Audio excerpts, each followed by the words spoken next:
আমরা আমল করি, নামাজ পড়ি, রোজা রাখি, হজ করি, যাকাত দেই,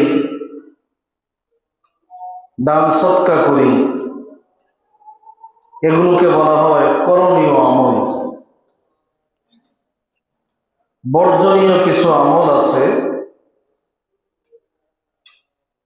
সেগুলো যদি আমরা করতে পারি তাহলে আমাদের এই আমল পূর্ণ হবে, আমাদের ঈমান পূর্ণতা পাবে যদি আমরা করণীয় আমলের পাশাপাশি বর্জনীয় বিষয়গুলোকেও গুরুত্ব দিতে পারি। বর্জনীয় আমলের মধ্যে একটা হলো সুদ থেকে বাঁচা। বর্জনীয় একটা আমল হলো ঘুষ থেকে বাঁচা। বর্জনীয় একটা কাজ হলো জুলুম না করা।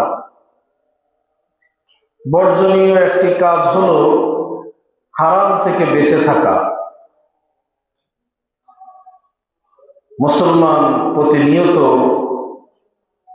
আল্লাহ রাব্বুল আলামিনের ইবাদত করে, আল্লাহর কাছে প্রার্থনা করে, তা সত্ত্বেও দৈনন্দিন জীবনের একজন মুসলমানের পেরেশানি দূর হচ্ছে না।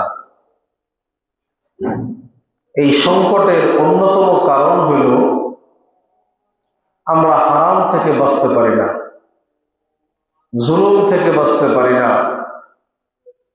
যে ব্যক্তি জুলুম করে, হারাম খায়, ওই ব্যক্তির দোয়া কবুল হয় না।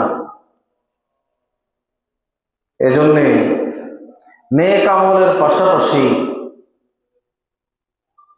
করণীয় আমলের পাশাপাশি বর্জনীয় আমলগুলোর প্রতি আমাদের সচেতন হওয়া চাই।